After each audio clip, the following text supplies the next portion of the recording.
Buenos días.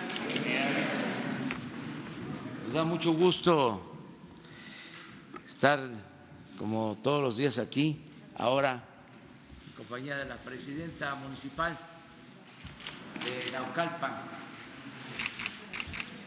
Está aquí la presidenta municipal de Naucalpan porque nos hizo una solicitud y se aprobó el que uno de los bienes confiscados que no se vendió en una subasta, un rancho, una quinta, se va a entregar al gobierno de Naucalpan para la construcción de una escuela.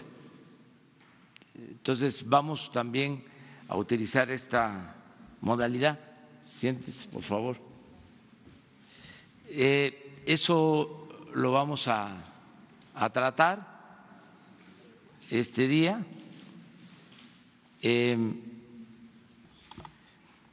Lo va a explicar aquí el maestro Ricardo Rodríguez, que es el director del instituto, para devolverle al pueblo lo robado, y al mismo tiempo es director del SAE en Hacienda, pero su función principal en esta nueva etapa es la de director del instituto para devolverle al pueblo lo robado. Él va a explicar qué se está haciendo con estos bienes. Está la exposición de joyas en Los Pinos. Es muy importante que se tenga la información de que, terminando la exposición el domingo próximo, se lleva a cabo la subasta y convocamos a que se participe, se compren las bases para participar en la subasta, porque lo que se obtiene es para beneficio de las comunidades de los municipios. Lo que se obtenga de la venta de las joyas va a ser para la construcción de caminos en la sierra de Michoacán, en una región limítrofe con Colima, en donde están en muy mala situación, muy destruidos los caminos, y se va a utilizar el dinero que se obtenga en la subasta del domingo para arreglar esos caminos, entregar esos apoyos para mejorar los caminos. Están asistiendo muchos ciudadanos a la exposición en Los Pinos y se van a subastar joyas. Ya saben ustedes de qué se trata, pero a lo mejor no se difundió bien o no todos pudieron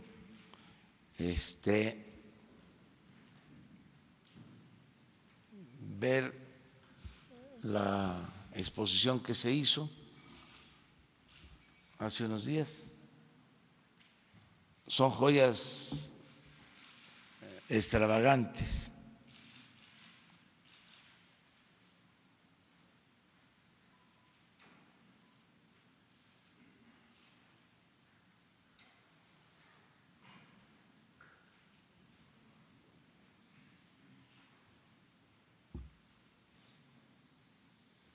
Y así como ven, dan la hora, ¿eh?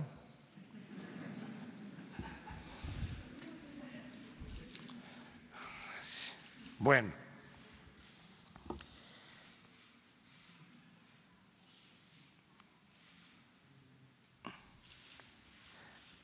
si les parece, le damos la palabra al maestro Ricardo para que nos hable de esto y nos explique también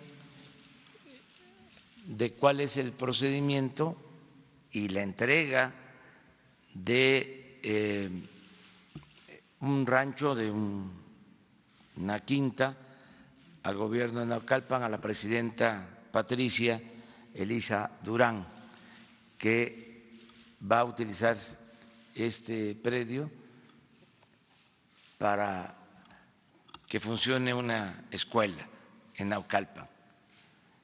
Entonces, le damos la palabra a Ricardo.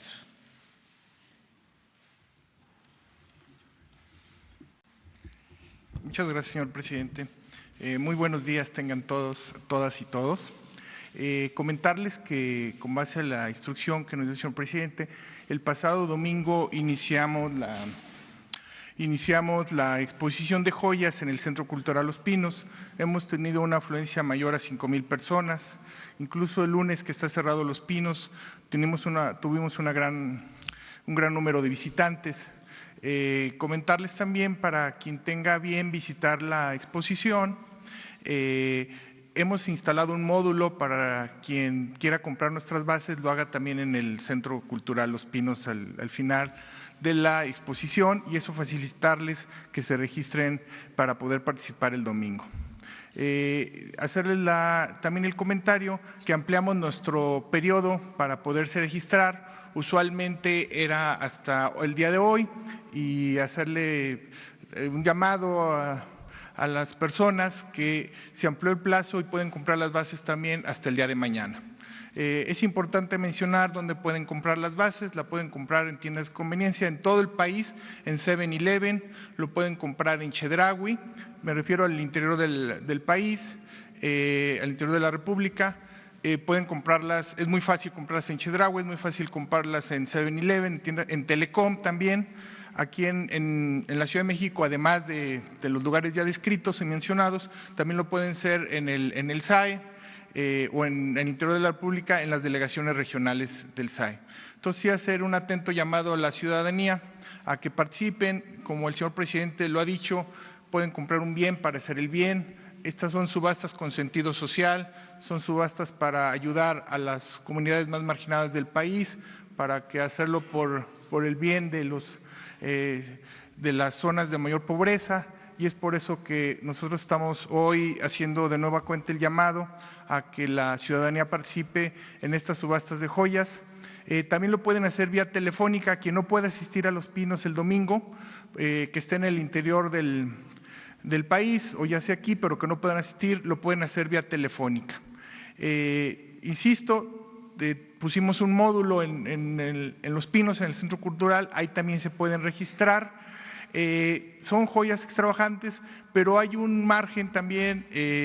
No nada más hay relojes de precios elevados, también tenemos un intervalo de joyas de 10, 12,000, 13,000, 15,000, 20,000 pesos. En fin, traemos una gran cantidad de joyas en rangos bajos de valor que creo que pueden ser atractivos para una buena parte de la ciudadanía. Son joyas en un intervalo bajo, no son de tan elevado valor, sí tenemos algunos, pero en su mayoría pues pueden ser lotes interesantes a un precio no tan elevado. Entonces, pues sí, el sentido es comentarles que sí hemos tenido una gran influencia, gran interés por parte de la ciudadanía de ver las joyas, y hacerles el llamado que se amplía el periodo para registrarse hasta el día de mañana, y que solicitamos el apoyo de la ciudadanía para apoyar una causa social y un fin justo. Como segunda parte, y como también ya lo comentó el señor presidente, vamos a presentar lo que sería la donación del predio a la alcaldesa de Naucalpan, el predio Los Tres García. Este predio fue uno de los que no se vendieron en la subasta anterior. De hecho, fue el que teníamos mayor valor, alrededor de 32 millones de pesos. Fue un predio en Naucalpan. Ahorita vamos a mostrar algunas fotos para que lo vean con mayor nitidez, las características del predio. y puedan ustedes tener un mayor detenimiento de las características del bien inmueble. Por favor, si fueran… miren, este es el rancho. Tiene una dimensión de alrededor de 21 metros cuadrados, casi más de 2 hectáreas. Para que tengan una idea, es como dimensiones como la plancha del Zócalo aquí afuera, para que vean las dimensiones del predio. En este caso, lo que nosotros estamos acotando es que este bien solamente sea para fines educativos, no debe de tener otro fin. Ese es el convenio que se está llegando al final del día con la alcaldesa aquí presente, y es lo que nosotros consideramos, y bajo la instrucción que nos ha dado el señor presidente, es transformar este bien en algo que es una herramienta y lo más valioso para los jóvenes, que es la educación. Algo que verdaderamente puede transformar a los jóvenes de este país, un bien que puede ser improductivo, que estaba ahí pues bajo administración, en este caso del SAE, sin ningún uso productivo. Pues la instrucción del señor presidente es que ahora sí se le transforme. Además de las subastas sociales, otro instrumento que también el instituto, para devolverle al pueblo lo robado, va a utilizar y está utilizando en este día, es la donación, con una donación con fines netamente de impulso a los jóvenes. Es un proyecto educativo el cual se está comprometiendo el municipio a realizarlo a la brevedad posible, y es en esos términos en los cuales se está realizando la donación. Tiene alrededor de 7,000 metros en construcción, son 20,000 metros, un poquito más de 21,000 metros el tamaño del terreno, como les digo, como la plancha del Zócalo, pero tiene más de 7,000 metros de construcción. Ustedes lo pueden ver, tiene un área de un habitacional que pudiera ser para oficinas, para poder ser para salones o comedor. En este caso, si se hace el centro educativo. Y también tiene un área que es una especie hay caballerizas, en fin, ahí se pueden hacer eventos deportivos. Es un predio, insisto, que tiene las características muy especiales para hacer eso. Nuestra legislación no lo permite. ¿Por qué no lo permite? Porque puede ser para fines sociales o fines educativos. Ahí están los datos de procedencia. Fue transferido por la Fiscalía alrededor de 2011 y pues ha estado, digamos, administrado bajo el SAE, pero no ha tenido ningún fin productivo, como yo les mencionaba. Y en este caso, bueno, pues la instrucción del señor presidente ha sido muy puntual, y es apoyar al municipio para un proyecto educativo, para un proyecto que transforme a los jóvenes de este municipio. Entonces vamos a proceder. El señor presidente tendrá bien entregar la formalización y la entrega de dicho predio a la alcaldesa de Naucalpan.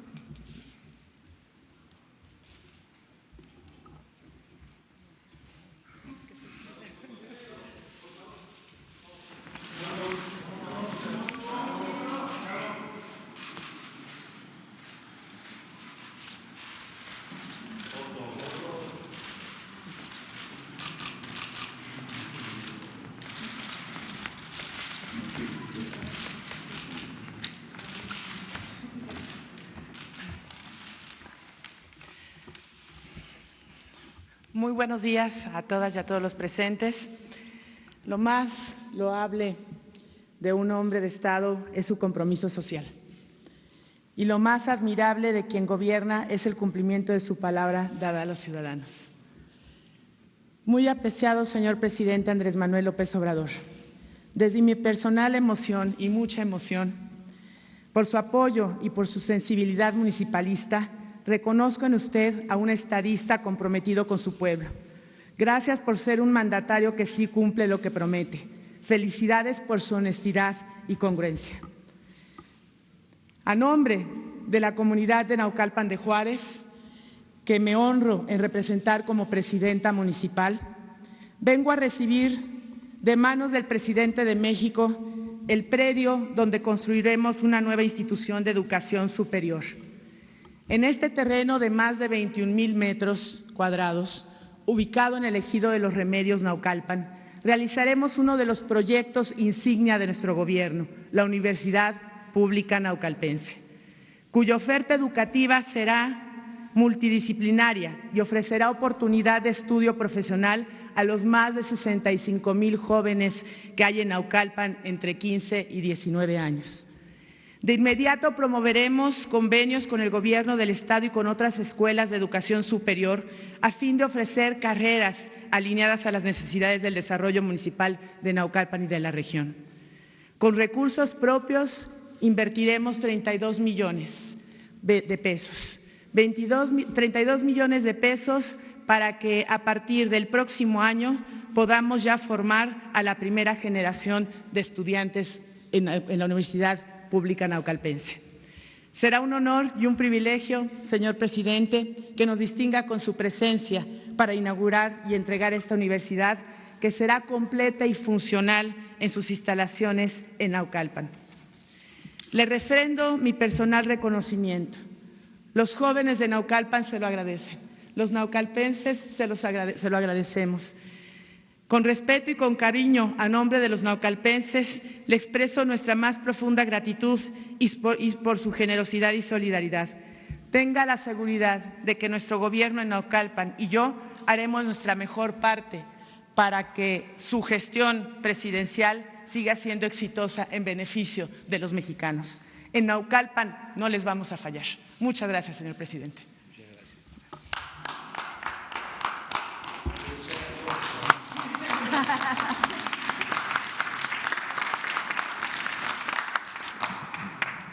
Muchas gracias, Patricia. Pues hemos cumplido con este compromiso. Vamos a continuar con este programa que es muy importante, entre otras cosas, porque no solo es devolver al pueblo lo que es del pueblo, sino el que se haga de manera transparente, porque había la mala costumbre de hacer confiscaciones de bienes, de dinero, y no se sabía a dónde iba a parar lo que se incautaba. Ahora es público, es de dominio público. Aquí se entrega un predio y hay el compromiso de que se va a construir una universidad, y como nos vamos a seguir encontrando, nos vamos a seguir viendo, vamos a seguir informando, pues entre todos le vamos a dar seguimiento a esta acción. No se oculta nada. Les adelanto que se está haciendo una investigación para saber qué se hizo con el dinero que se confiscó al ciudadano chino-mexicano, y se va a informar. Y no hay propósito de persecución, sino es saber nada más, informar a dónde fue el dinero.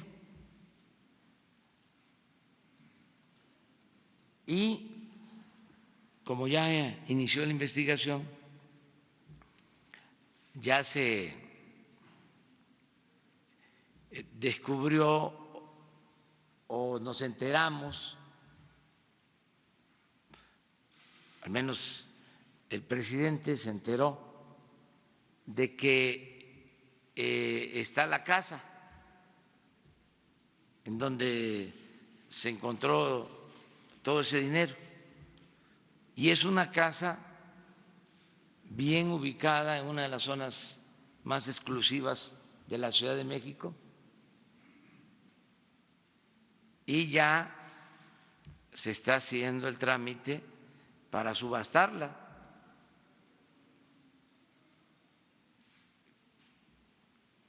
Es una casa que puede costar alrededor de 30, de 40 millones de pesos. Entonces, sí es importante el que la vida pública sea cada vez más pública. Todo esto va a ayudar mucho. Lo otro que queremos tratar el día de hoy es lo de mi compromiso de no reelección, sufragio efectivo, no reelección, y le agregaría otro compromiso para que se serenen, se tranquilicen los conservadores. No reelección y no corrupción, porque eso es lo que los trae muy nerviosos. Pero en eso también no hay cambio. Es sufragio efectivo, no reelección y no corrupción. Entonces vamos a firmar ante notario o se va a certificar lo de el escrito para que públicamente vuelva a quedar de manifiesto que no es mi propósito la reelección. Aclarar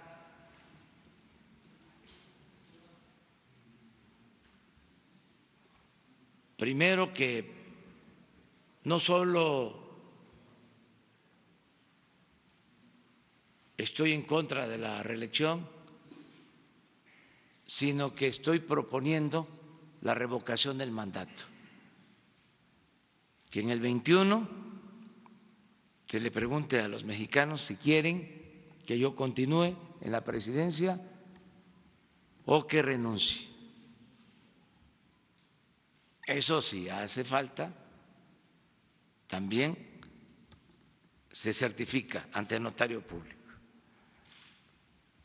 Envié ya la iniciativa de reforma constitucional y los opositores conservadores no han querido aprobar la iniciativa. Ojalá y pronto se lleve a cabo esta reforma constitucional. Como también recuerdo, ojalá y pronto se quiten los fueros al presidente y a los altos funcionarios públicos, que es otra iniciativa que está detenida en el Congreso. Y otra iniciativa de reforma que también no ha sido aprobada tiene que ver con la modificación al artículo 35 de la Constitución para facilitar la celebración de consultas, de plebiscito, de referéndum, todos estos métodos de participación ciudadana, de democracia participativa. Que la democracia no se quede nada más en lo representativo, sino que practiquemos la democracia participativa. Decirle a los conservadores acerca de este tema que no nos comparen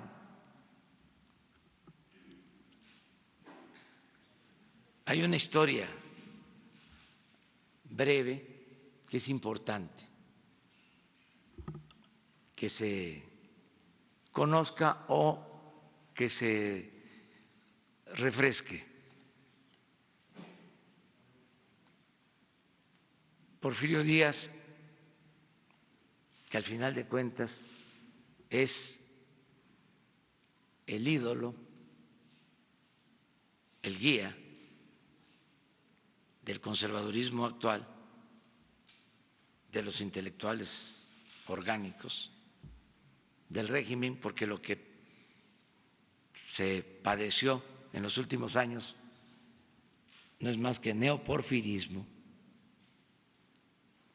neoliberalismo, en el caso de México es neoporfirismo. Porfirio Díaz intentó en 2 ocasiones, con 2 revueltas, derrocar a gobiernos legal y legítimamente constituidos, al gobierno de Juárez, con un movimiento armado que se le conoció como la revuelta o la rebelión de la Noria contra el presidente Juárez. Incluso cuando fallece aquí el presidente Juárez, él está levantado en arma. No pudo con Juárez.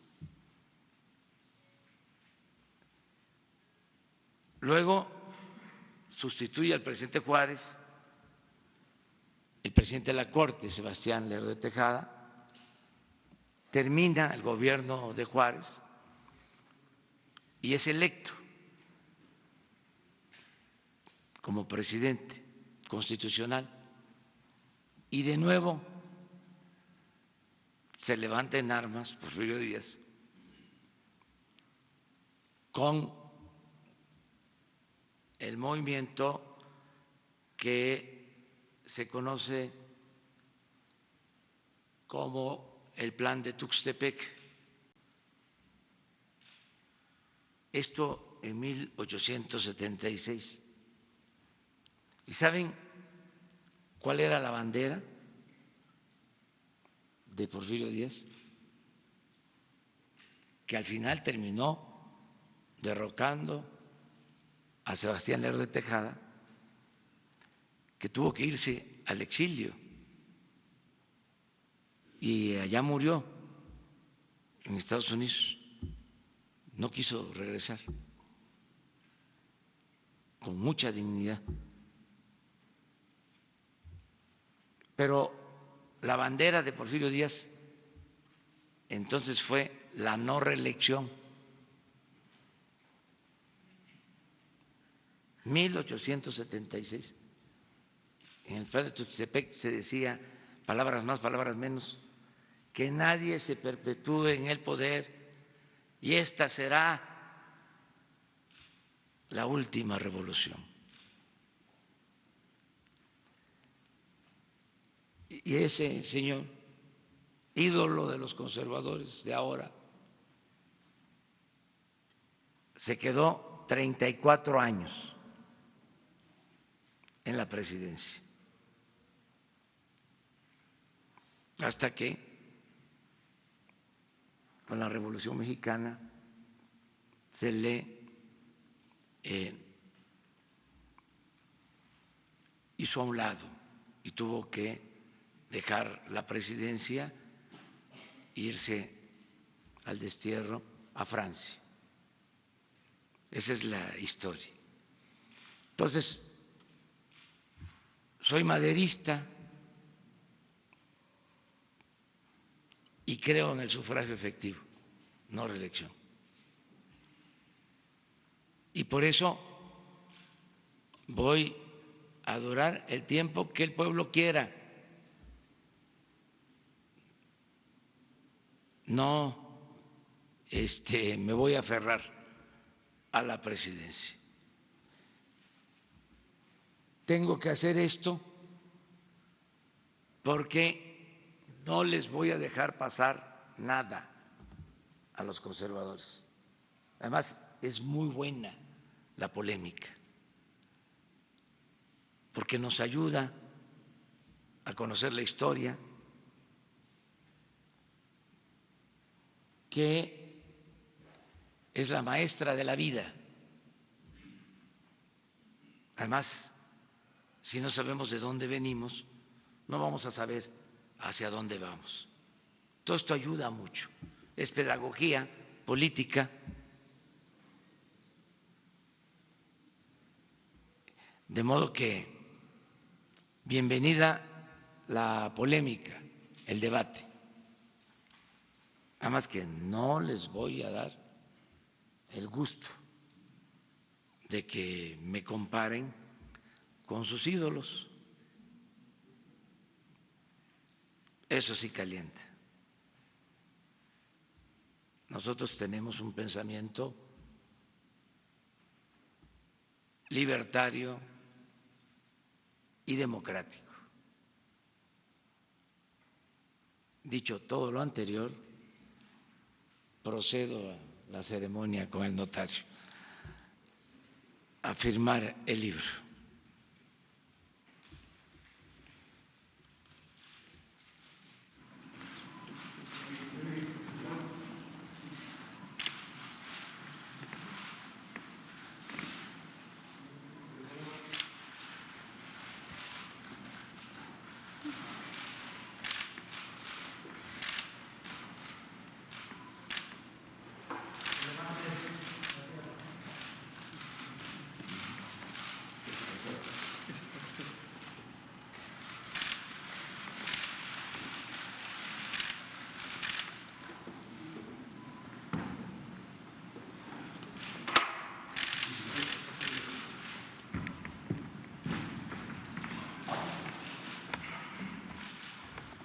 Bueno, pues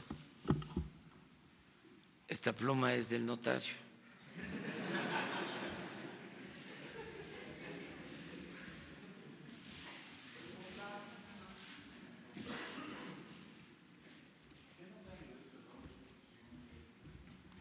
Ahora les dan los datos. También les informo. Bueno, continuamos. Lamentamos mucho lo del accidente de ayer en Michoacán, la caída del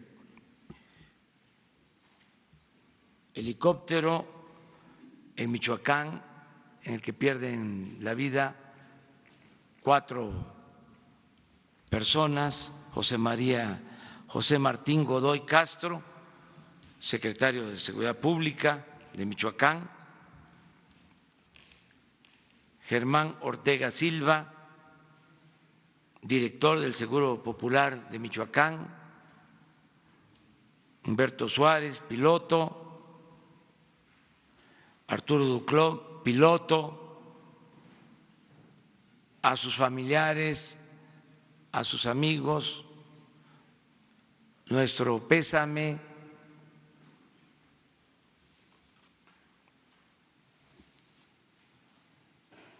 Recibimos información de lo sucedido, como lo manifestó públicamente el gobernador de Michoacán.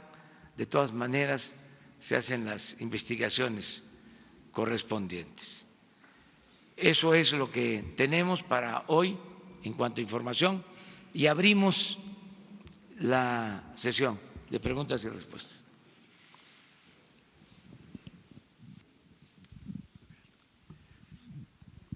Gracias, presidente. Daniel Blancas, de Crónica. Usted en los últimos días ha hablado de hecho refirió que la próxima semana se reunirá con Hacienda y con el gabinete para acabar de reestructurar el aparato burocrático de su gobierno. Le voy a plantear 2 casos que creo que pueden ser ejemplificadores respecto a este asunto. Uno tiene que ver con el Coneval.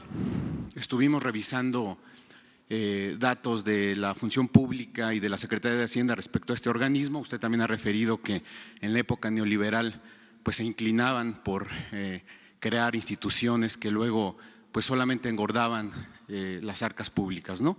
El Coneval en los últimos 10 años ha utilizado la misma metodología para hacer la medición de pobreza, basada en la encuesta nacional de ingresos y gastos de los hogares. Ha sido la misma durante 10 años, de 2008 a 2018. Tiene 206 funcionarios, operó con 206 funcionarios en el 2018, 144 de ellos eran eventuales. De los 62 funcionarios que tenía de base el Coneval, 51, presidente, eran altos mandos, directores, subdirectores, jefes de área, lo que usted ha referido. La pregunta concreta respecto a este caso, presidente, es, ¿se está pensando en desaparecer al Coneval a fin de adelgazar las arcas públicas y de que quizás un área del INEGI pueda realizar este trabajo de medición que no se requiere a tanto personal y tanto presupuesto? No lo descartamos, porque la verdad abusaron con la creación de todos estos organismos. Crearon aparatos burocráticos, onerosos, sin beneficio. Llenaron de oficinas, de instituciones supuestamente autónomas, independientes, se puso de moda todo eso.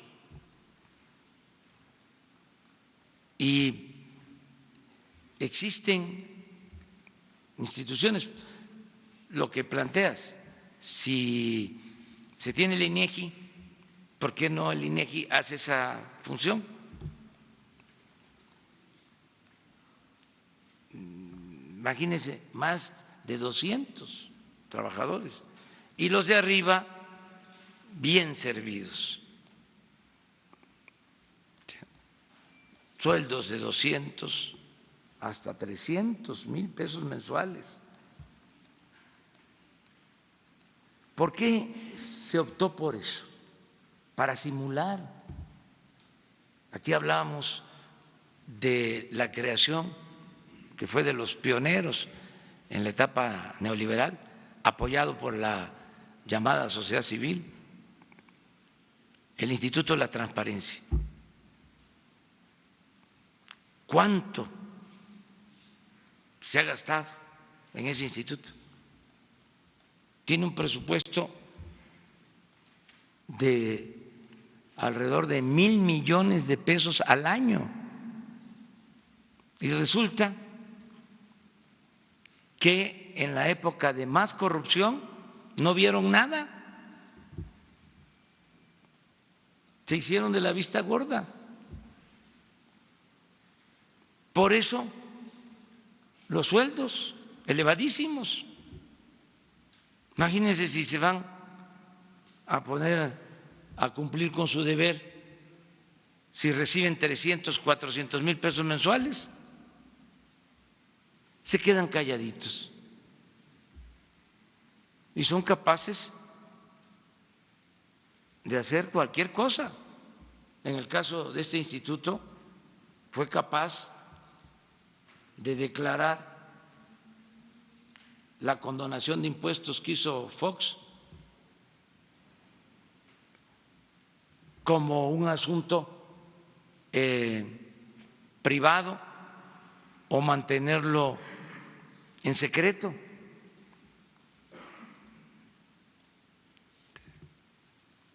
Siendo el Instituto de la Transparencia. Lo mismo con lo de Odebrecht. Se prestaron a que no se diera a conocer la información, pero así como ese organismo, otros hace poco crearon también con el impulso de la llamada sociedad civil lo de el Instituto Anticorrupción. Inmediatamente un consejo, directivos, sueldos, oficinas, gasto. Y resulta que la corrupción no era delito grave. ¿Para qué crear un instituto anticorrupción si no modificas primero la ley y conviertes la corrupción en delito grave? Pero no, todo era simulación, pura apariencia. Era la manera de cooptar, para decirlo elegantemente. Ahora, si lo decimos de manera coloquial, tendríamos que recurrir a el ídolo de los conservadores, ¿no? Que de manera muy franca hablaba del maiceo. Decía, ese gallo quiere maíz. Entonces la política del maiceo prevaleció en ese entonces y se mantuvo en todo el periodo neoliberal. Era plata o plomo. En el caso del Coneval, presidente, otro dato importante es que, pese a que en estos últimos 10 años ha usado la misma metodología y la misma fuente, su presupuesto se multiplicó, pero de una manera escandalosa, pasó de 115 millones de pesos hasta casi 650 millones de pesos. Sí. Entonces, quizás por ahí va la pregunta, porque también me imagino que para el gobierno sí es importante que se mida la pobreza, pero que también se cuiden estas formas, ¿no? O no sé cuál es. Que vayan los 600 millones a combatir la pobreza, en vez de crear el aparato para medir si hay pobreza o no. Y eso se puede seguir haciendo con el INEGI. Además, ya el INEGI hace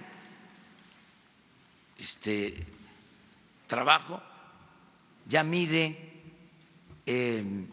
lo que tiene que ver con crecimiento económico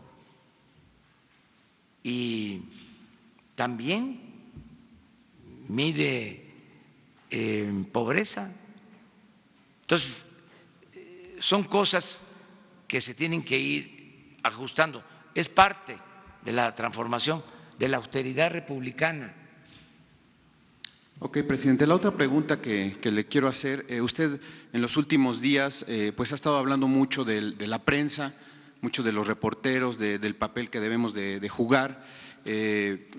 Yo soy un convencido de que a usted no le sirve el periodismo lambiscón, de que a usted le sirve un periodismo crítico, un periodismo vigilante, un periodismo que revise las acciones de gobierno en beneficio del pueblo. Pero la pregunta concreta, presidente, es ¿qué tipo de prensa ve usted o cree que es útil para la Cuarta Transformación? Una prensa crítica, objetiva, que esté cercana al pueblo, alejada del poder, pero no solo del poder público, del poder económico. Uno de los problemas de los últimos tiempos es que los medios pasaron a ser controlados por el poder económico o, como el poder económico y el poder político eran lo mismo, pasaron a estar subordinados al poder y se alejaron del pueblo, de la gente. Muy pocos periódicos o radios, estaciones o canales de televisión se ocupan de lo que le pasa al pueblo. Muy poco. Todo tiene que ver con la llamada sociedad política. Pero no hay defensores del pueblo. Los medios son pocos. Entonces, eso es lo que considero ayudaría mucho, y que se cuestione al poder y que se garanticen las libertades y que no haya censura.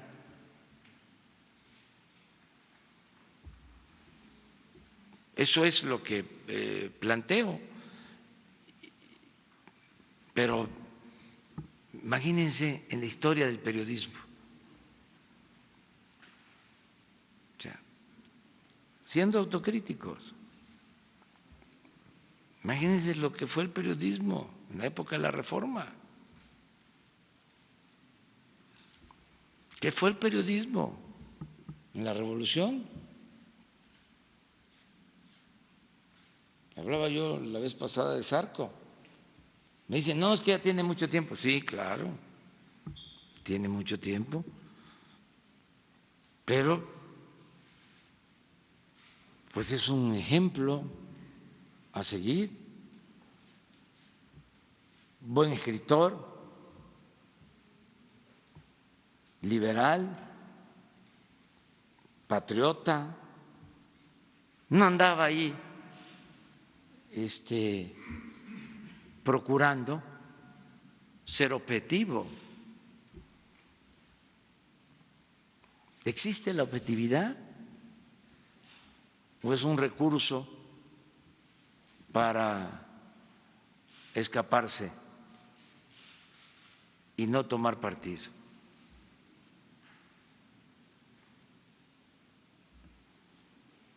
¿Es real la objetividad? Entonces, en la Revolución, Filomeno mata. ¿Cuántas veces en la cárcel? Los hermanos Flores Magón, aquí cerquita, enfrentando a Porfirio Díaz, antes de irse al exilio.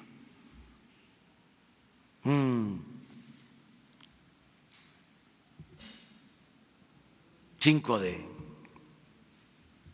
febrero, una manta en el balcón de lo que era el hijo del Ahuizote. La Constitución ha muerto. Y la toma de los talleres. Y allá, al exilio. Toda su vida en la cárcel. Y llamando a derrocar al régimen.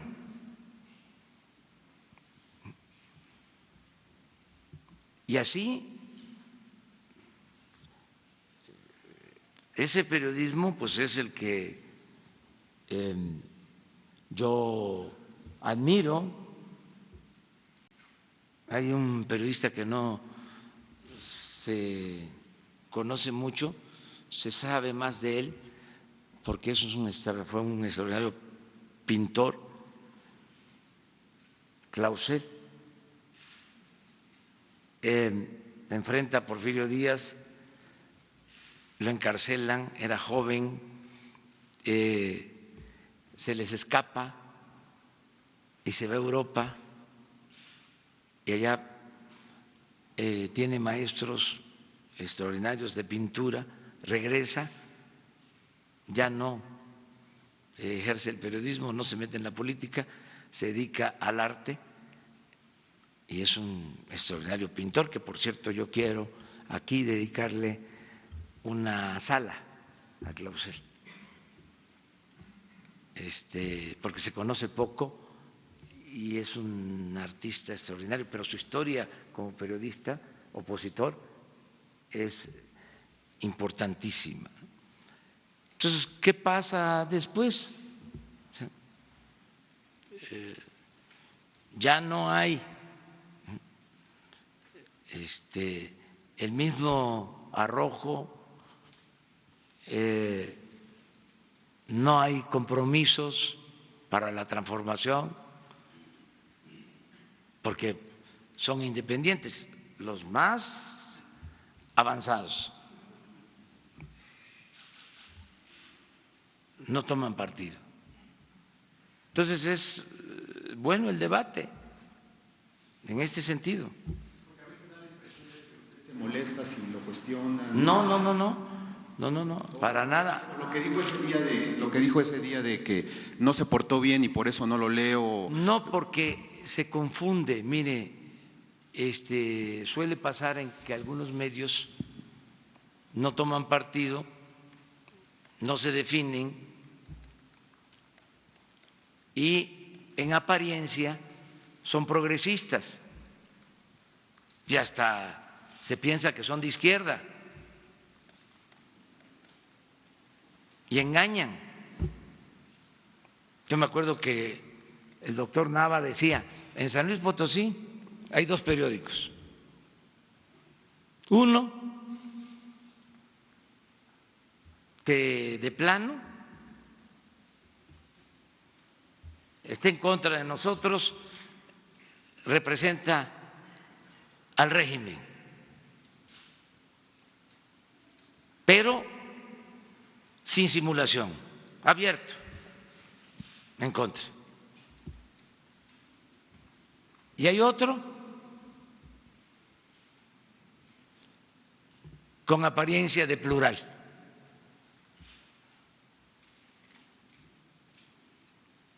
de ser objetivo, de ser independiente. Ese, decía el doctor Nau, es el que más nos afecta, porque se engaña, porque hay gente que piensa de que esos medios están a favor de las causas que nosotros enarbolamos o defendemos. Y no. Yo les voy a decir, hablando de la historia, llegó un momento en que Juárez escribió, y lo puedo probar, de que era independiente de Zarco. O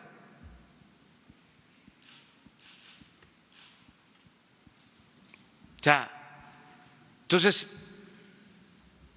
a veces tengo que dejar de manifiesto ciertas cosas para que no se esté pensando de que contamos con el apoyo de los medios. La transformación que estamos viviendo tuvo que ver con una serie de factores, pero fundamentalmente este cambio lo hizo el pueblo. Y si hablamos de medios de comunicación, quienes más contribuyeron fueron las redes sociales,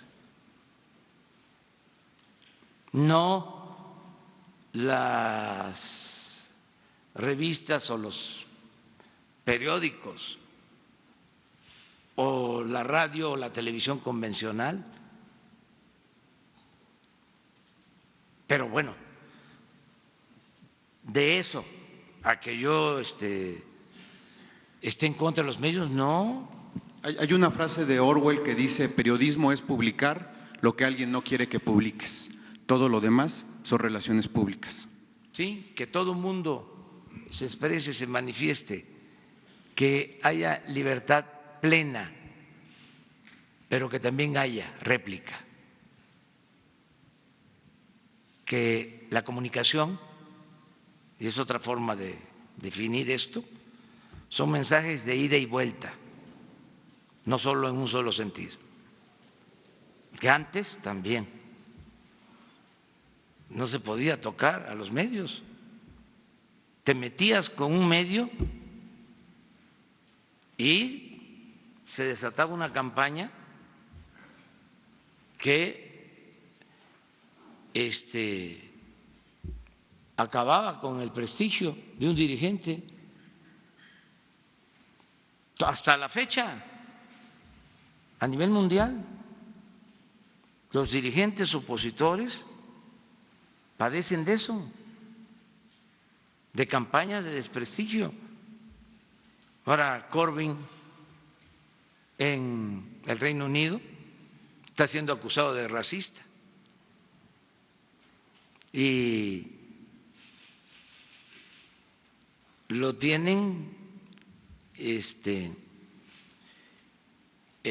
bajo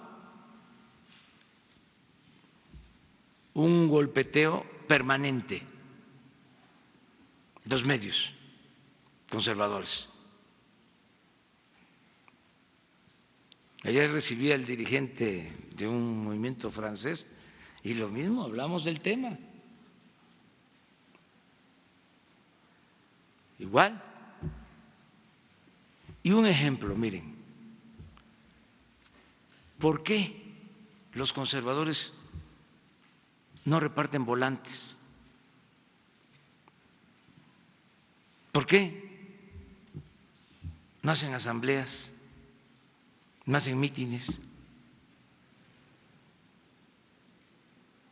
Yo tengo la respuesta. Porque cuentan con los medios.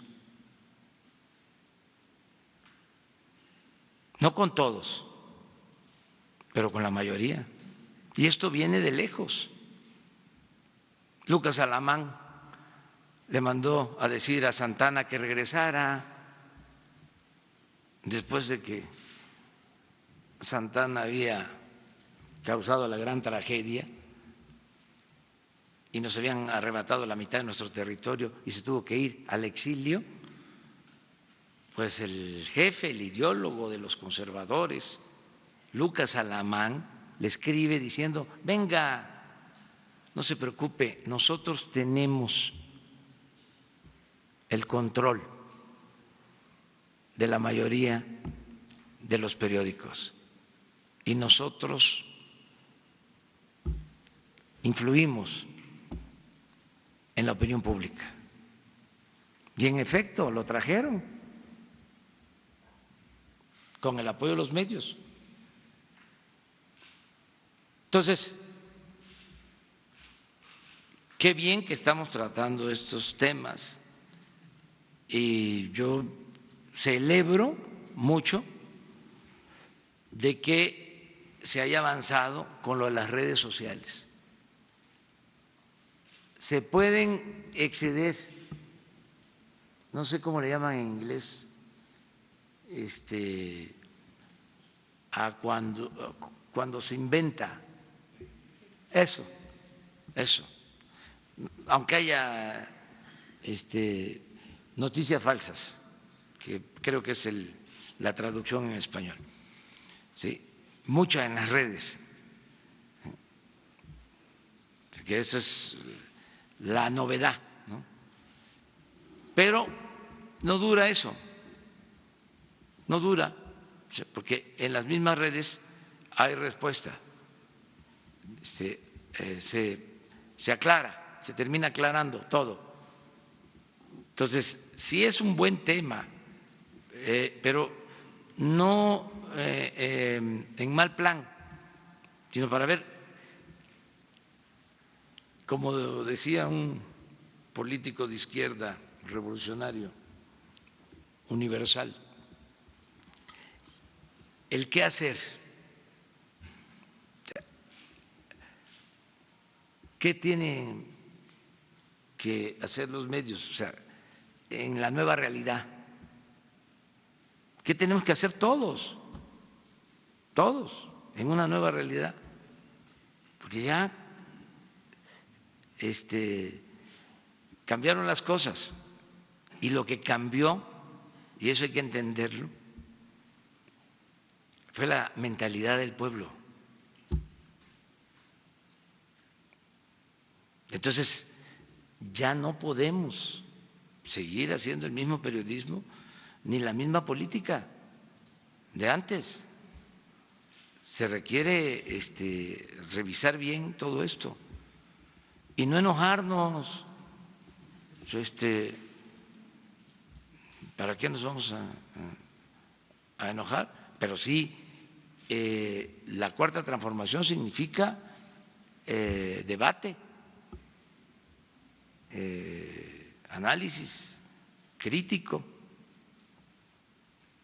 y diálogo horizontal.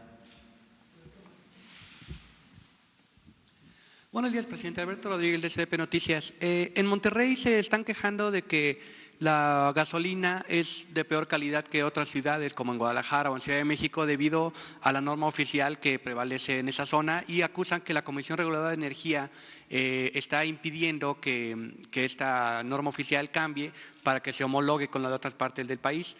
No tenga una opinión al respecto o algún posicionamiento. Y por otro lado, usted acaba de decir, voy a durar lo que el pueblo quiera, pero bueno, solo para que quede muy claro dentro de su periodo de 2018-2024, ¿no? Para que mañana no se hagan los diarios sí, no esta frase salir como voy a… algún intelectual Exacto. conservador. Bueno, pues para dejarlo claro, no sí lo es nada más. aclaró bien. Sí. Es más, hasta el 24, bueno, hasta lo voy a decir mejor. Sí, hasta el 24, si el pueblo quiere y me lo permite la ciencia, la naturaleza y el creador. ¿Y sobre la gasolina en Monterrey, sobre esta norma que no está homologada? Miren, vamos a informar sobre eso, porque hace falta aclarar que es una gasolina la que se distribuye en todos lados, es la misma calidad, y decirles que las concesiones que entregaron con la reforma energética para la distribución de gasolinas no se están utilizando. Quien distribuye la gasolina es Pemex.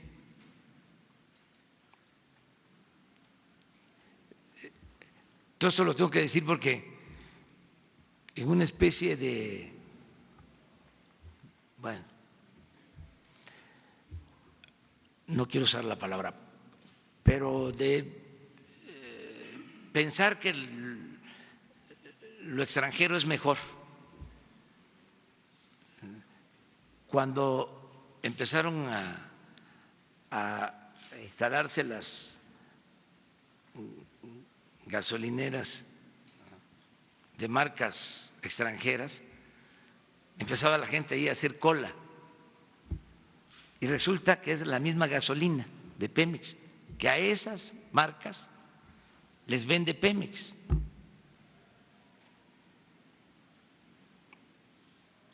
Entonces, pensando que como eran franquicias extranjeras, era mejor la gasolina. Y no, hay algo que sucedió que ustedes y la gente debe de saber. Se entregaron concesiones para que empresas particulares vendieran gasolina. Consumimos alrededor de, en el caso de las gasolinas, de 800,000 barriles diarios de gasolinas. Dieron permiso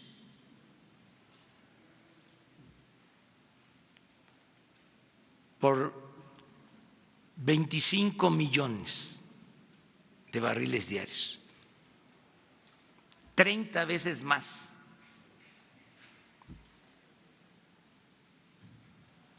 Y esos permisos, esas concesiones, no las aplican. Primero porque, ¿qué se va a hacer con tanta gasolina? Y segundo, porque no lo consideran rentable. Esto pasó también con los contratos que se dieron para la exploración del petróleo en aguas profundas. Se entregan los contratos, no invierten porque consideran que no es rentable, porque el precio del petróleo, según ellos, está bajo. Pero tienen la concesión. Les voy a poner otro ejemplo de lo que significó este periodo neoliberal o de pillaje. Entregaron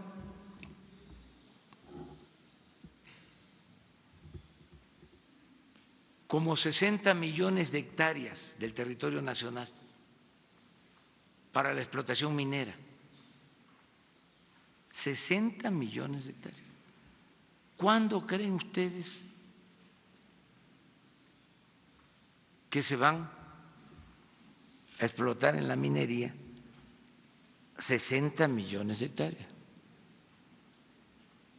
Calculen cuántas generaciones tendrían que pasar.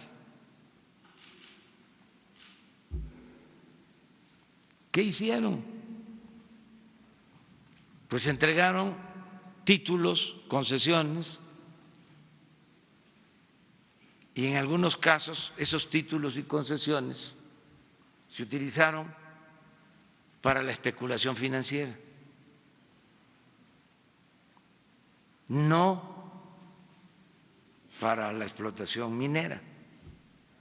Tienen el título, tienen la concesión, pero no se lleva a la práctica. Entonces, le voy a pedir al director de Pemex de que les explique sobre esto, que es muy importante, además que todos conozcamos. Cuando se da la crisis por el combate al huachicol,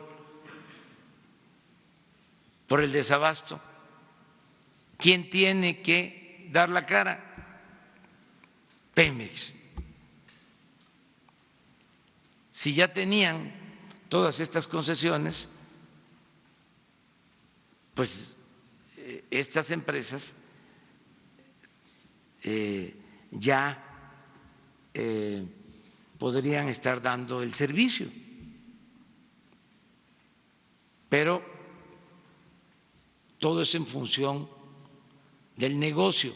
Por eso es distinta la administración de empresa a la administración pública. O lo que hablábamos de por qué la Comisión Federal de Electricidad, porque si no se hubiese creado la Comisión Federal de Electricidad, no se hubiesen electrificado los pueblos, porque para las empresas particulares no era negocio electrificar los pueblos. Eso es lo que está pasando con lo del Internet. ¿Cuánto tiempo ha pasado y no hay Internet en los pueblos? Porque no es negocio.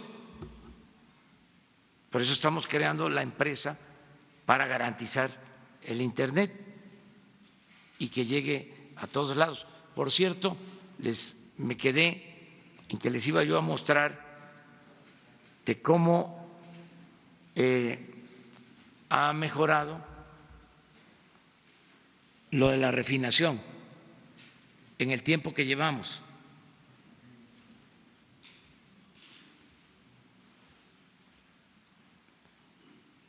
Miren cómo se nos entregó. Miren cómo iba cayendo.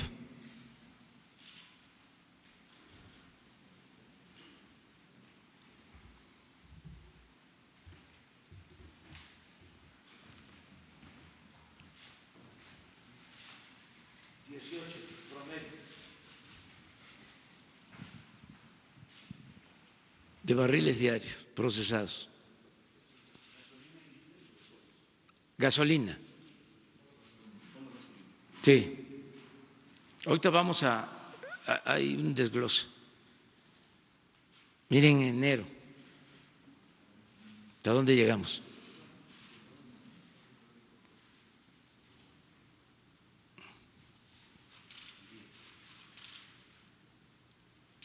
Al 24 de julio este es nuestro promedio. A ver, pongan la otra. Sí, este es gasolina exactamente.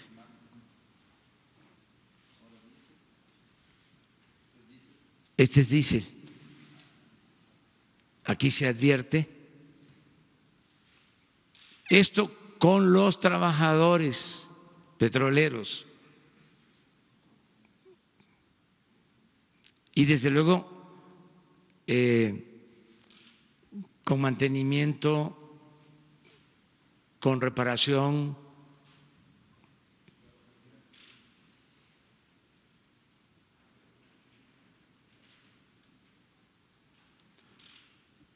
pero de 99,000 barriles a 145,000 barriles diarios.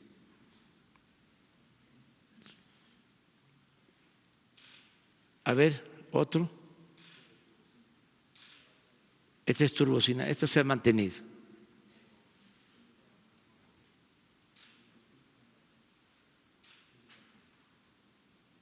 Y ya les mostramos de cómo se iba cayendo la producción de petróleo crudo y cómo se detuvo la caída y vamos hacia arriba. Vamos a recuperar la producción. A ver,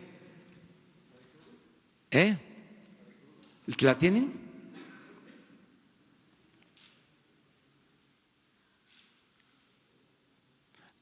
Pero vamos a, ya que andamos presumiendo, también para darles un ligero quemón a los expertos en economía, pon lo del peso. A ver. Esta no se ve en los periódicos.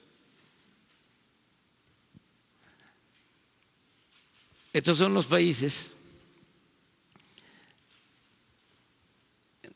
desde luego. Aquí hay una disminución de la moneda de estos países con relación al dólar en el periodo 30 de noviembre, 22 de julio. Miren cuál es la moneda que más se ha fortalecido.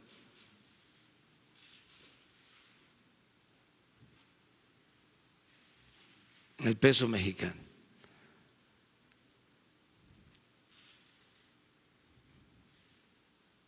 Con relación al dólar.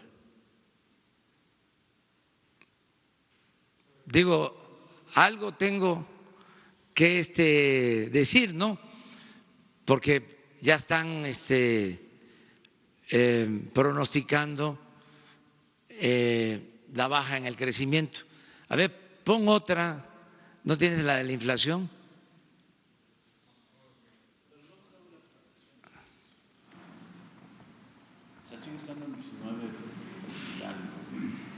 Sí, con relación al dólar. Es que, y la inflación, entonces, pues, o sea.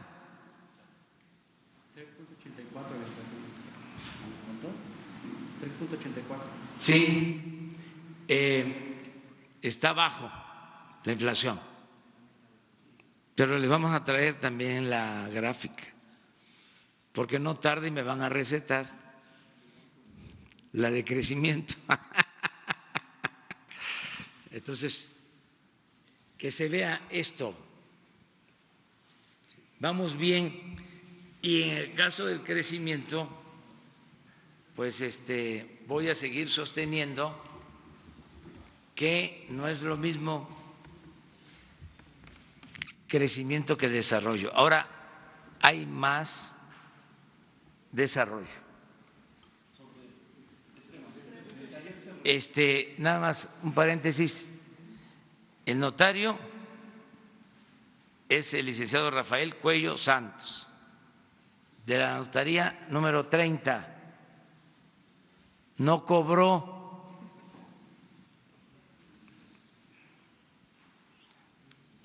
Puede ser que lo multen, pero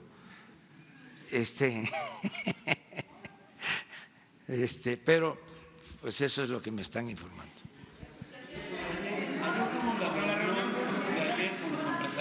A ver. Gracias, señor. Aprovechando este tema que nos está comentando ahorita de los indicadores económicos, ayer tuvo una reunión con los dirigentes de cámaras empresariales.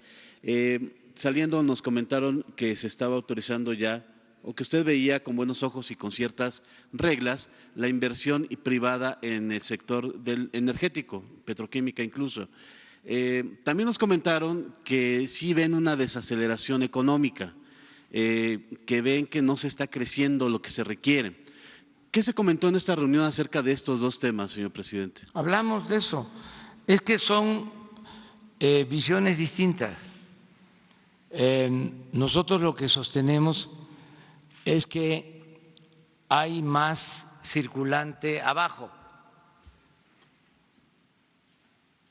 Están vendiendo más las tiendas abajo.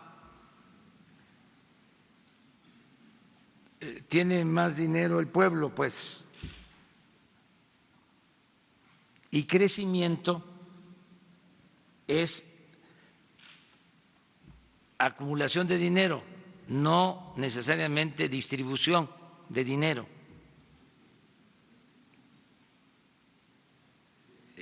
Por eso nosotros decimos, hay más desarrollo.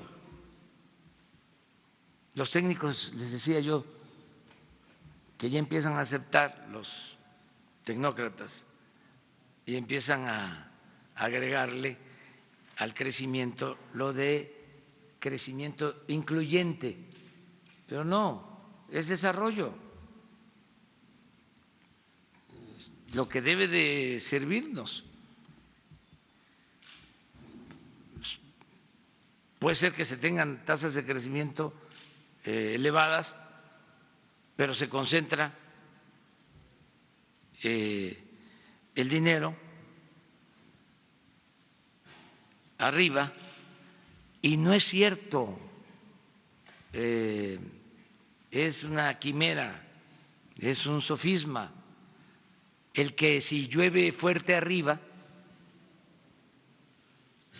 gotea abajo. La riqueza no es contagiosa. Entonces, de eso se habló, y también de buscar la manera de colaborar para impulsar el sector energético y el desarrollo del país.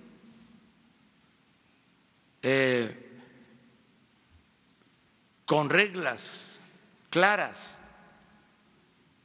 Por ejemplo, en el caso del petróleo, de la extracción del petróleo, entregaron contratos, sí, 107. Entonces, esos contratos se respetan, pero hasta ahora no se produce petróleo.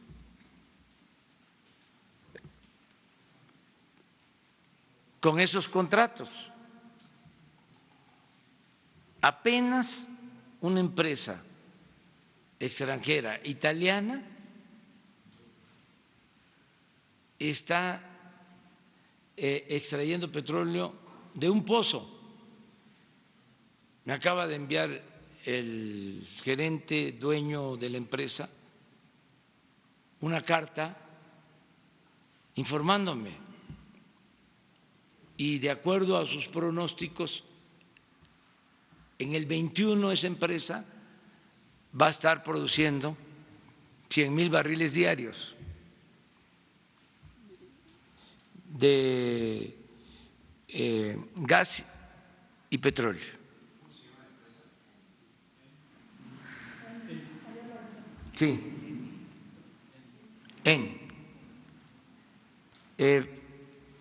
de las mexicanas, una de Alberto Balleres va a empezar a fin de año a extraer petróleo. Pero al día de hoy no llega ni a 5,000 barriles lo extraído por los contratos que se firmaron después de la reforma energética. Y los cálculos que se hicieron es de que se iban a estar extrayendo a estas alturas pues alrededor de 1.500.000 barriles. Entonces, ¿cuál es el acuerdo? No vamos a cancelar los contratos, pero lo que queremos es que se cumpla con el compromiso, que haya inversión. Les hablaba yo de la perforación en aguas profundas. No hay inversión porque consideran que no es rentable. Entonces, ese es un acuerdo. Se mantienen los contratos y ayudamos para que no haya obstáculos, puedan invertir y que se extraiga el petróleo. Y nosotros, lo que es el sector público, vamos a fortalecer a Pemex, como lo estamos haciendo, para recuperar la producción. En el caso de la industria eléctrica, lo mismo. Ahí se entregaron permisos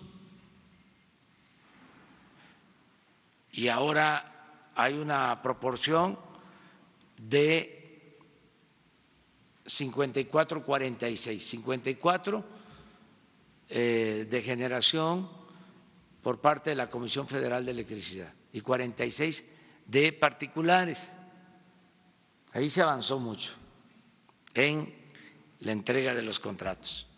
Acuérdense, el gobierno de Salinas en el 89 modificó una ley secundaria y empezaron a entregar los contratos a particulares. A la fecha,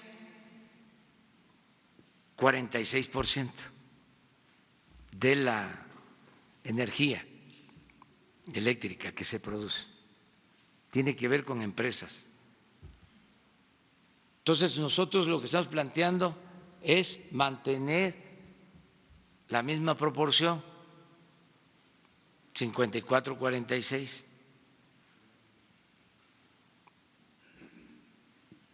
Y calcular cómo va a crecer la demanda y que la Comisión Federal de Electricidad se haga cargo de abastecer para mantener el 54% y que la iniciativa privada haga lo propio para mantener su 46%.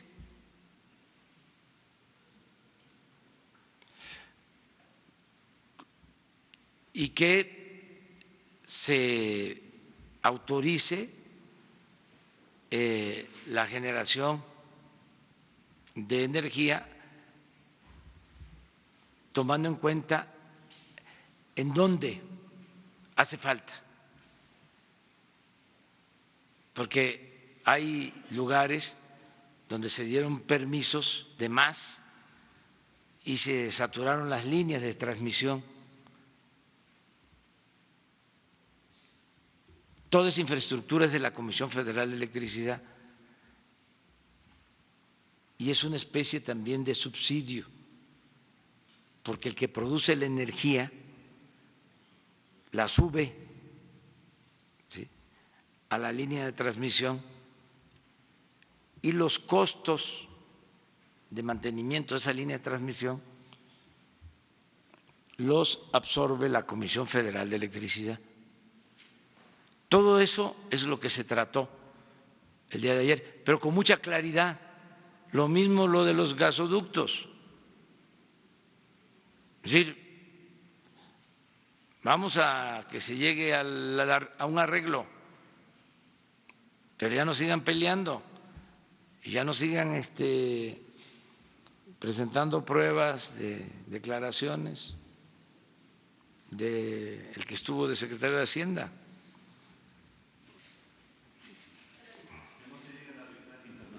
Que no se llegue a eso, que se busque un acuerdo, pero que entiendan también,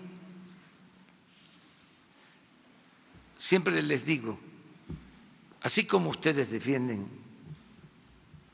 su empresa y cuidan de que sea eficiente, de que no haya gastos superfluos, que se tengan beneficios, pues es lo mismo en la administración pública. Son los bienes de todo el pueblo que tenemos que cuidar. No es, ¿y tú qué te andas metiendo? ¿Por qué te preocupas si no es tuyo? No, nosotros estamos aquí para defender el interés general, los bienes del pueblo, la hacienda pública. Entonces no vamos a permitir que saqueen la hacienda pública, que roben.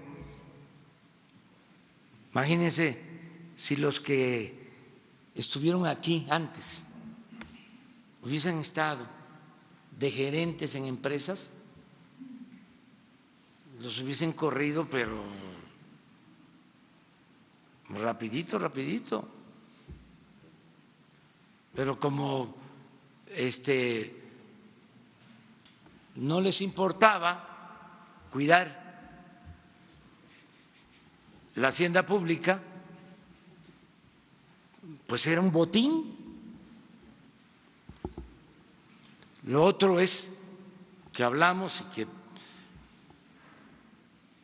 debemos de promover que haya negocios en México, desde luego. Además, no se podría sacar adelante el país sin la inversión privada. No es suficiente la inversión pública para impulsar el desarrollo del país. Y la reelección de Obregón, y en 1924, señor presidente, que para usted el mensaje dejó que ese presidente que buscó la reelección perdiera la vida en el intento, y si pudiera hablarnos, señor presidente, de cuando usted era jefe de gobierno de la Ciudad de México, usted también convocó a una especie de consulta para que renovaran o no su mandato, y para el director del SAT, ¿qué ocurrió con el caso de Rosy Orozco en el Instituto para devolver el dinero a los bienes del pueblo, y las ONGs, señor director del SAT, que bajo ese membrete durante muchos años, no sé si ya exista un registro sobre ese particular, para que se les quiten esos bienes y eso tenga una cláusula de retroactividad? Señor presidente, en el caso de Álvaro Obregón, y el riesgo que se corre porque en el 2023 también se van a abrir los tratados de Bucareli, señor presidente y señor director del SAT. Federico Lamonte. Bueno, mire, nada más terminando, que haya negocios y que haya utilidad, pero adecuada, que no se manden porque no eran utilidades, era lucro. O sea, no es una empresa que gana el 10, el 15, el 20%, sino el 500%, el 1000%. Una exageración. O de plano, robo. Entonces, ética empresarial. Están totalmente de acuerdo y es muy buena la relación.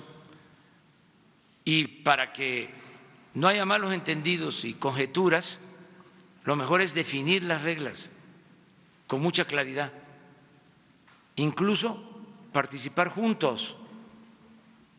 ¿Cree que la demanda de TransCanada rompe el diálogo? ¿Cómo? ¿Cree que la demanda de TransCanada rompe esta tregua con la mesa de diálogo con las empresas privadas? Sí, pero ya se resolvió en el sentido de que hubo un reclamo fraterno de nuestra parte, pero eso no ha implicado ruptura. Nada más decirles, oigan, si estamos sentados dialogando, si hay una tregua, ¿por qué metes ahora otra demanda? Espérate, si no hay arreglo, pues quedamos en libertad y a tribunales y todo con apego a la ley. No van a haber confiscaciones, no se van a expropiar los ductos o a nacionalizar los ductos, porque empiezan a hablar y luego también con lo mismo de que si no se aprueba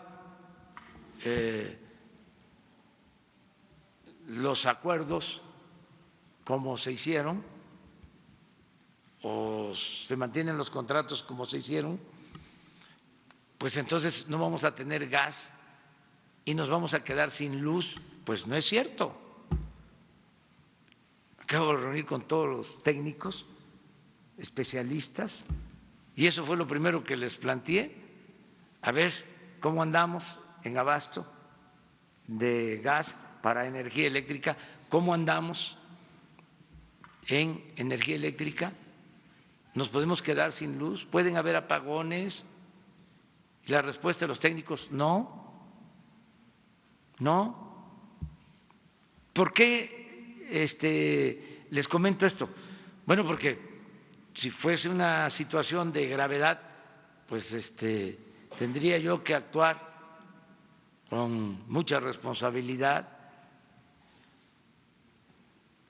¿Por qué esa campaña de meter miedo de que nos vamos a quedar sin luz? Cuando iban a entregar teléfonos de México, hubo una campaña previa. Esto sirve para los jóvenes, pues, porque eso ya pasó hace mucho tiempo. Hay aquí a lo mejor quienes todavía no habían nacido, pero tuvo una campaña de desprestigio a Teléfonos de México, que era malísimo el servicio. Prepararon el terreno para llevar a cabo lo que yo llamo privatización, pero que los tecnócratas usan el eufemismo de transferir o trasladar. Tienen un nombre, usaban desincorporación, exactamente, de bienes no prioritarios, desincorporación, eso es el término. Entonces, cuando iban a llevar a cabo la reforma para entregar los contratos a empresas particulares y producir la energía eléctrica, lo mismo, nos vamos a quedar sin luz y a entregar los contratos. Entonces, ahora yo le pregunto a los técnicos, y hay unos profesionales, técnicos de primera en la Comisión Federal de Electricidad, en todo el sistema eléctrico nacional, gente seria, responsable. Entonces, no tenemos problema. Además, así como se está haciendo en el caso de la refinación, les voy a mostrar una lámina, a ver si mañana que venga el ingeniero Morales Mar, que tiene que ver con generación de energía, a mostrarles cómo hemos incrementado la producción de energía en los últimos meses o en el tiempo que llevamos, solo atendiendo el mantenimiento de plantas. ¿Cuál era el plan que tenían anteriormente? Era desaparecer las plantas. Venían cerrando todas las plantas de generación de la Comisión Federal de Electricidad para entregar el mercado a las empresas particulares. Entonces ya nosotros no estamos con ese plan. Entre otras cosas, es porque yo tengo un compromiso con el pueblo. No va a aumentar en términos reales el precio de las gasolinas, del gas, de la luz. Si no tenemos nosotros participación en la generación de la energía eléctrica, no puedo yo garantizar el cumplimiento de ese compromiso. ¿Por qué? Porque no es cierto de que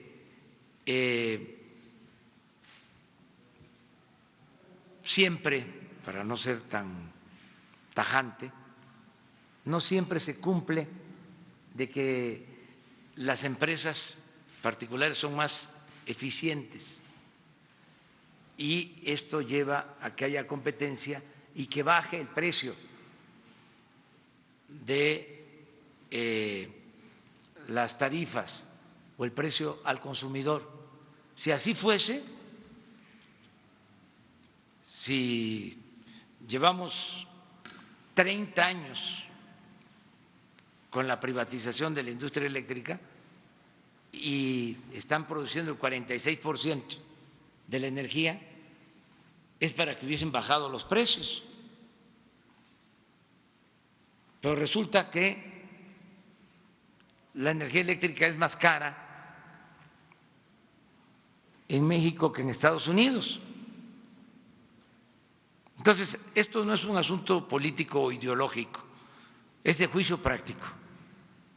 Nosotros necesitamos garantizar que no aumente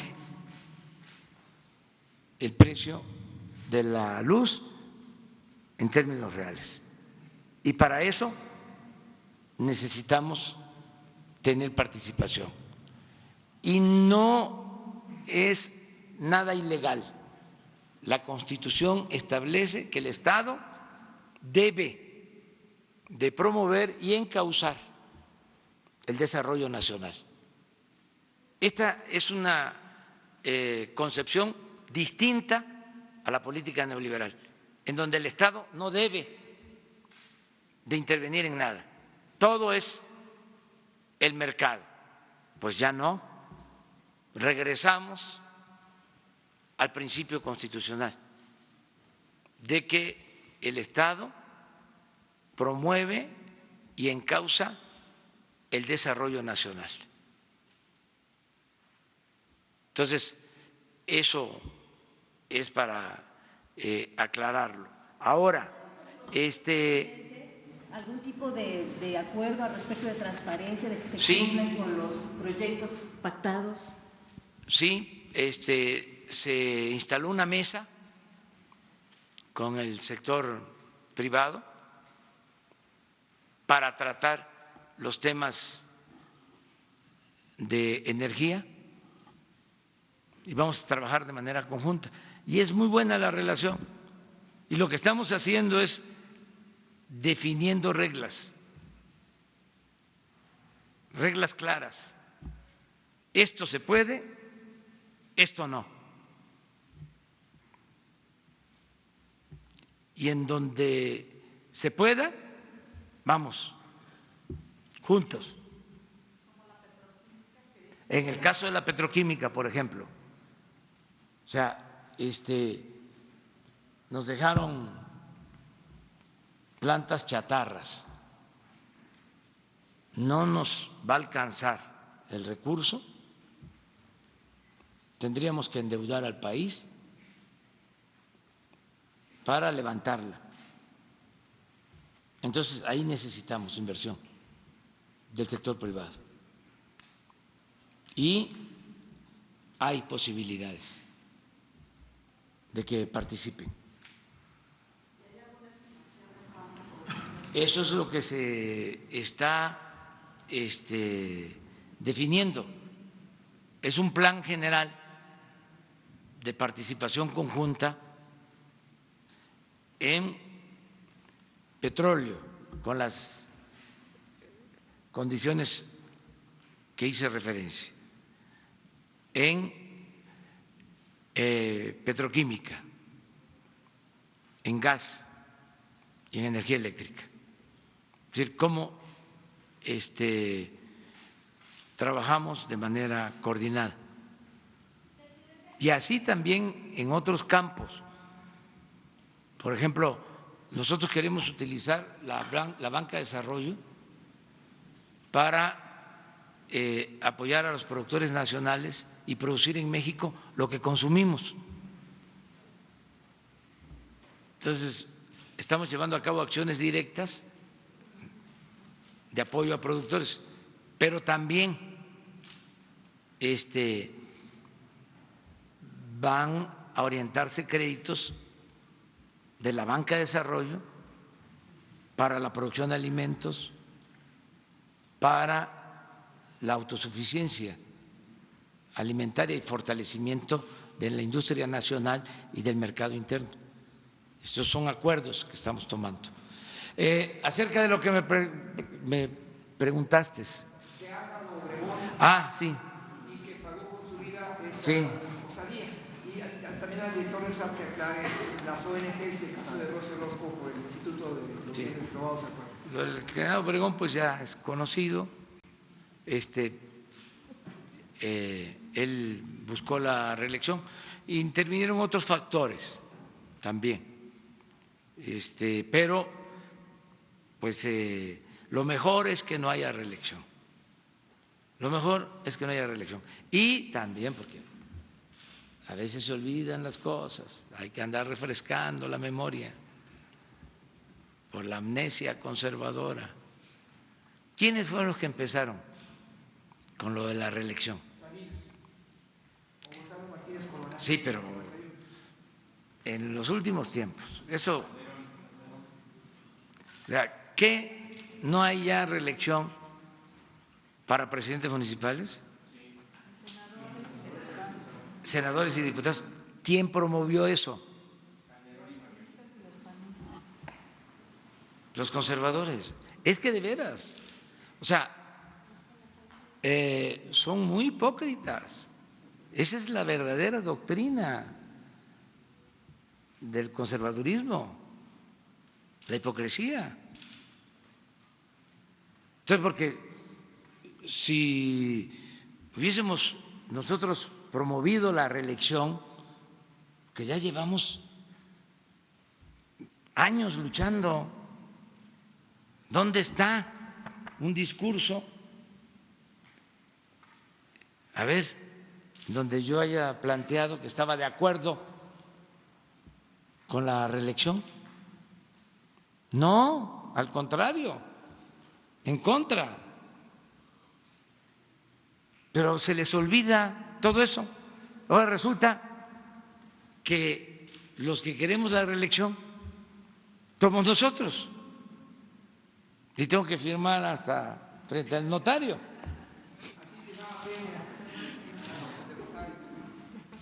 Más respeto.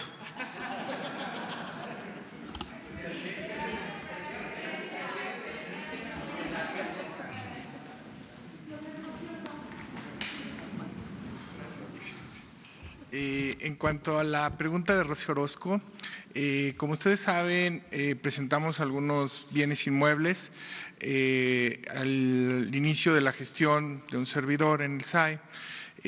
Nos ubicamos a ver cuáles eran las depositarías, las figuras que son depositarías productivas, porque recibimos una contraprestación por el comodato de dichos bienes.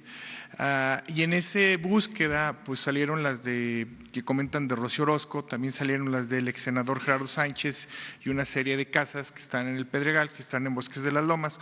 Concretamente Rocío Orozco tenía dos, un departamento y otra casa que tenía el esposo, eran para la fundación que ellos tienen, pero ambas ya fueron solicitadas y fueron devueltas al SAE para administración. ¿Cuál es su estatus? Estamos trabajando de forma conjunta y de forma muy intensa y con respeto a la autonomía de la Fiscalía. Estamos trabajando con la Fiscalía General de la República, con los ministerios públicos para el abandono de dichas propiedades. Una vez que tengamos el abandono, ahora sí serán puestos a subasta estas y las otras que presentamos. Pero sí quiero comentarles que ya estas situaciones ya no se dan. Ellos, al igual que otras ONGs, han solicitado que les sigamos manteniendo depositarias en otras casas, lo cual estamos evaluando. Lo que nosotros podemos y estamos haciendo la búsqueda son en otras zonas de la Ciudad de México. No necesariamente tienen que ser en Bosques de las Lomas, donde siempre quieran las ONGs depositarías o en el Pedregal.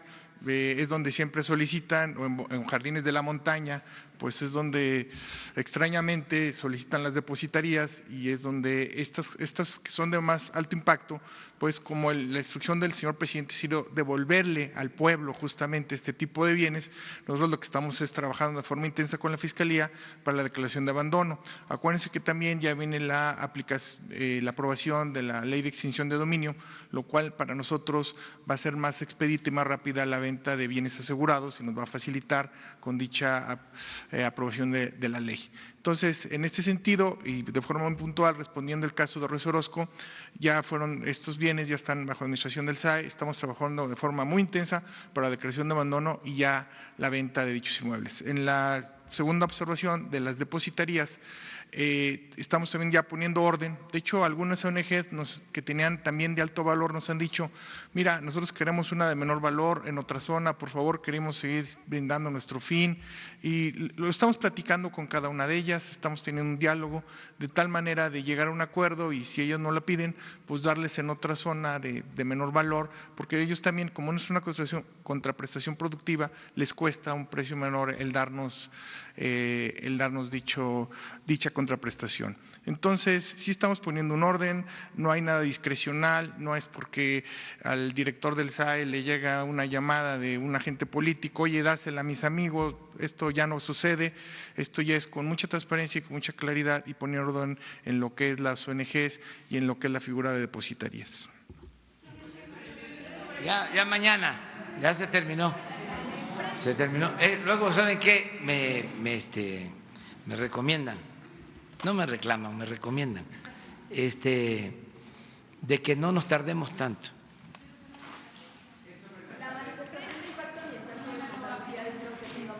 No, agradecerle mucho. A ver.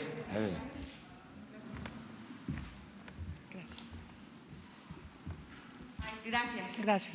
Sandra Aguilera, de Grupo Larsa Comunicaciones. En 1983 el municipio de Naucalpan donó un terreno a una asociación que atiende las 24 horas a niños con parálisis cerebral, de los cuales muchos son huérfanos. Después de 30 años, el 11 de junio fueron víctimas de la corrupción porque se presentaron autoridades para tratar de despojarlos. Ya que la empresa de Frisa y su filial Residencias Modernas SADCB quieren quedarse con el inmueble ilegalmente. Ese día se presentaron los colonos para tratar de evitarlo, puesto que no tienen un lugar a donde ir esos niños. Sin embargo, tienen la notificación para desalojarlos el día 12 de agosto a las 7 de la mañana.